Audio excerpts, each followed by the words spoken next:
Hello there. Have you been? Hey Ryan, it's been a while. By the way, what's this important news? Listen up. Believe it or not, your dear brother's finally getting married. No way, congratulations! My name is Cindy. I live with my husband Alex. We live quite a distance from our hometown within plane travel range, so we don't get to see our families often. So I got the news of Ryan's upcoming marriage over the phone. Is Alex doing well? If he's not, let me share my happy news with him. I'm sure it'll cheer him up. What's that all about? Well, I think he'll be happy. He's at work right now, so I'll tell him later. I appreciate it. Also, I wanted to check if you could possibly come back home this or next month. Is this about meeting your fiancé? Yes. You guys have the busiest jobs, don't you? That's why I was thinking about scheduling around your availability. Alex and I work in a specific field, where, although we mainly work from home, we hardly have any regular days off. Therefore, when situations like this arise, we usually work ahead to create some free time and plan accordingly. But, sorry Ryan, we're really busy with work at this time. If we can free up any time, it would probably not be until half a year from now. I see. What about the wedding? If you have a tentative date, I can make sure to be free that month. Well, we plan to do it in June, so about half a year from now. It might just coincide with when you're free. Well then, our first meeting could be at the wedding. But I'll talk to Alex. He might be able to make some time. Great. Let me know once you figure out your schedule. After hanging up with Ryan, I got back to work. About 2 hours later, Alex came out of his office and I stopped him. Hey Alex, I got a call from Ryan earlier. He's getting married. Really? That's wonderful. But he consulted me about wanting to meet sometime this month or next. You know how we're both really busy right now, right? So I told him it might be difficult. Yeah, these next couple of months might be tough. What about the wedding? He plans to have it about a half a year from now. We might be able to make that. Plus, you'll be around 7 months pregnant by then, right? Yeah. Actually, I was pregnant. I was not yet in the stable period. So, regardless of work, I was thinking of waiting until I got to that stable period. I might be overthinking it a bit, but still. Well, I'm sure Ryan understands. Oh, did I forget to tell Ryan about the pregnancy? What? You didn't tell him you're pregnant? Well, I told our parents, and I thought they would relay the message. I guess he doesn't know, since we didn't talk about it. You need to call him right now. Alright. Sure enough, Ryan was surprised to find out, as he didn't know. It seemed that our parents thought I had contacted him directly, so he told me again not to push myself. By the time 3 months had passed since receiving the call from Ryan, I had reached my stable period. Our baby was growing healthily inside of me, and everything was going well. And my work was proceeding faster than expected, and I was able to secure some days off. I think we might be able to come over next week. But what about your fiancé? She said it's okay when I checked. Oh, by the way, you might know Stacy, my fiancé. Stacy? Did I have a friend with that name? Well, you'll know when you see her, right? Despite hearing about his fiancé from my brother, Ryan, no one immediately comes to mind. However, since we're both from the same small town, I thought there might be some mutual friends. So I was looking forward to meeting his fiancé when I went back home. Then, on the day of my return, Ryan brought his fiancée to our family home. Nice to meet you! Ah, I knew it! You're Cindy, right? Do you remember me? I'm Stacy. Ah, Stacy, of course I remember you. As my brother said, his fiancée was indeed Stacy, my middle school classmate. But she wasn't a friend of mine. The reason was simple. She used to bully me back in middle school.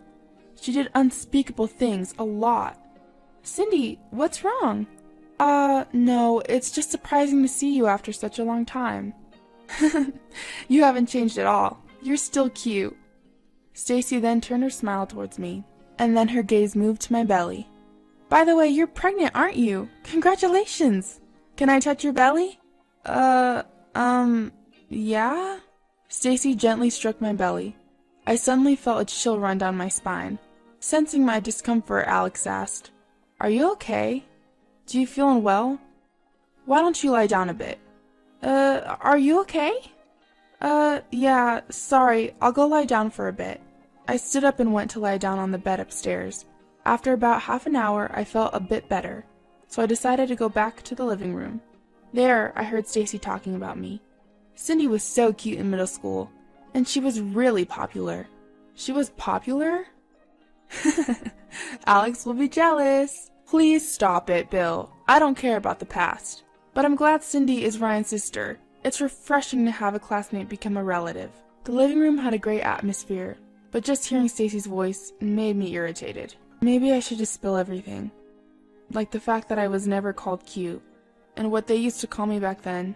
But seeing Ryan's happy face, I didn't want to say anything. Ah, Sydney, are you okay? Stacy, who noticed me entering the living room, quickly stood up and came over to me. Aw, sorry for making you worry. I'm fine now, thanks. I'm sorry too for not noticing. I've never seen this side of Stacy. That's why I decided to think that Stacy had also changed as she'd grown up. I didn't feel the need to make a scene here. A month passed, and Ryan and Stacy's wedding was just a week away. Alex and I managed to adjust our schedule so we could attend. My health was fine, and I had no problem flying. Then one night, I got an unexpected message. Aw, sorry for calling so late. I got your number from Ryan. Ah, I see. So, what's up? I just wanted to check something. Your husband Alex, he's not there, is he? I'd prefer if we could have a two-person conversation, if possible. I found her words unsettling, but with my husband asleep, I asked, he's sleeping right now. But you said it's important? Yes, it's really important. Daisy started to ramble on over the phone. You know, I really think you shouldn't attend our wedding. Wait, why not? You're not feeling well, right? So, I'm saying you should take it easy. Anyway, that's what I think. Hold on. We were just talking about me going home already. I'm feeling better now. You can't just spring this on me all of a sudden, huh? What? You're not feeling well? Right. Stacy's questioning hadn't changed since we were young. In that moment, I realized she hadn't changed at all. I appreciate your concern, but I have to decline. I want to see my brother off as a sister. Let's just forget this conversation. Then Stacy let out a long sigh on the other end of the phone. Look, you don't need to interfere. It's going to look bad. I'm just trying to be nice to you. Why can't you understand that? She finally showed her true colors. Since middle school, I was picked on, being called a monster, instead of being called cute. I even remember being called a witch and being splashed with water and mocked. You're weak to water, aren't you? But I'm an adult now. I didn't want to be intimidated by such threats. I'm going to report this to my brother. You're going to regret this. I didn't want to see my brother upset, but I thought this was the best decision. But then Stacy burst out laughing and said something outrageous. If you can, why don't you tell him? Your dear brother will lose his job, though. Wait, what do you mean? Ryan works at First Publishing, right? That's where my father works. This whole relationship came about because of my dad's recommendation. What on earth? You can tell him if you want.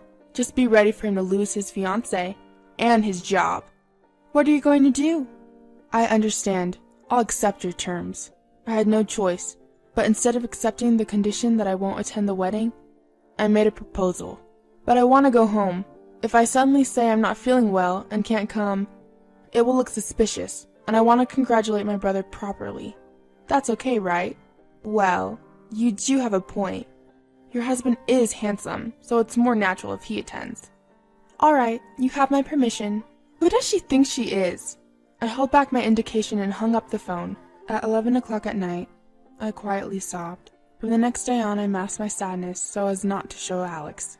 Then I received a work-related call. Actually, I was planning to stay at my parents' house for about 3 days before the wedding day, during which I had arranged to have a meeting at their place. I had to attend no matter what, since I was going home anyway.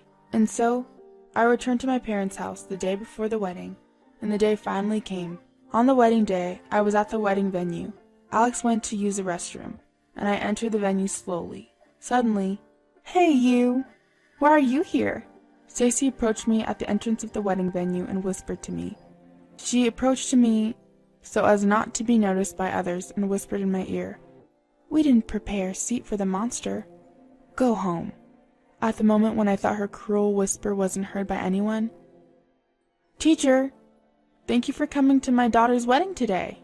Stacy's father greeted me with a smile. Stacy turned ashen when she saw this. Dad, you know each other?"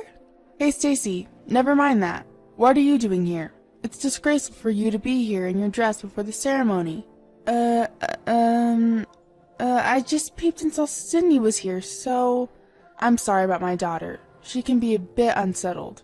No need to worry. We were classmates, so I understand." I returned the sentiment with a smile. Stacy was also smiling at me, but her eyes were not laughing. "Is Alex here too?" "Yes, he is. He's just in the restroom." "Really? Well, I'm glad to hear that our children are getting married. And we're becoming relatives. Both of you are our company's top creators. I'm proud of that." "Oh, please don't flatter us." What does that mean, top creators? Don't you know? Cindy is a famous comic artist, known as Cindy Lim, and her husband is a famous mystery novelist, Mr. Alex Martin." "What? I didn't know."